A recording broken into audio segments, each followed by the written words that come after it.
मैं शाह मिराज अहमद वाराणसी का रहने वाला हूँ।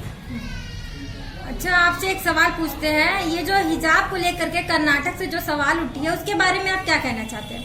देखिए, हिजाब को लेकर जो कर्नाटक में बातें उठी हैं, आखिर मैं ये जानना चाहता हूँ कि हिजाब पे कोई पाबंदी तो है नहीं। हिजाब अगर कोई लगा के जा रहा है, या हिंदू औरतें अगर घूंघट करके जाती हैं या क्रिश्चियन अपना स्कार्फ पहन के जाती हैं, तो उन पे पाबंदी नहीं है। और सिख भाई हमारे जो हैं वो पगड़ी लगा के जाते हैं स्कूलों में, तो उस पर पाबंदी नहीं है। तो आखिर हिजाब पे ही पाबंदी क्यों? स्कूल में जो हर धर्म के बच्चे जाते हैं वहाँ पे ड्रेस अलाउड है, तो उसको छोड़ करके नकाब लगा करके मुस्लिम धर्म की महिलाएं जो है, लड़कियां जो है जा रही है, उसके बारे में आप क्या कहेंगे? मैं आपको इसके बारे में एक बहुत अच्छी बात बताना चाहता हूँ, जो कि शायद बहुत सारे लोग इन बातों को छिपा रहे हैं। आप किस स्कूल का एग्जाम्पल लेना चाहती हैं?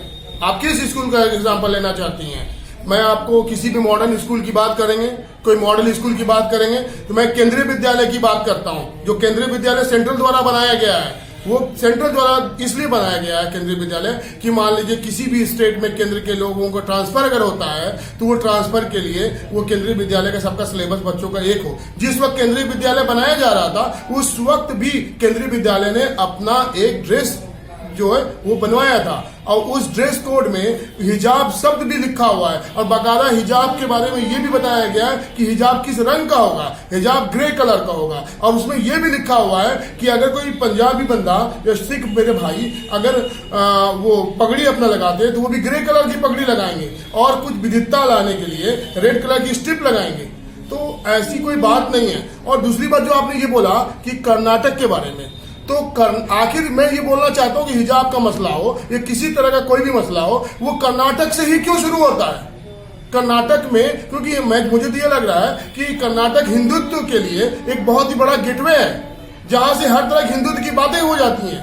राम सेना हो गया, गौरी लंकेश की हत्या हो गई, ये सारी बातें आखिर कर्नाटक में ही क्यों होती हैं? जिसका मतलब ये हुआ कर्नाटक के भोले भाले लोगों को सिर्फ जो भगवाधारी लोग हैं वो भगा रहे हैं, और पूरे देश की आबोहवा को खराब की जा रही है। मैं ये बोलना चाहता हूँ, हिजाब पहले से भी ड्रेस कोड था, स्कूलों में ड्रेस कोड है, और अभी भी ड्रेस कोड रहना चाहिए। ये बिल्कुल गलत बात है। मैं क्या खा रहा हूँ उस पर आपको पाबंदी, मैं क्या पहन रहा हूँ उस पर आपको पाबंदी, मैं दाढ़ी रख रहा हूँ उस पर आपको पाबंदी। आखिर ये देश चाहता क्या है हम लोगों से? अच्छा, आपसे लड़कियों की डिग्निटी है, हिजाब बिल्कुल नहीं हटना चाहिए, बिल्कुल मैं इसके पक्ष में नहीं हूं। और अगर हिजाब हटता है तो इसके लिए ऑल इंडिया लेवल पे हर एक मुसलमान बच्चे, लड़के, औरतें, सारे लोग इसके विरोध में प्रदर्शन करेंगे।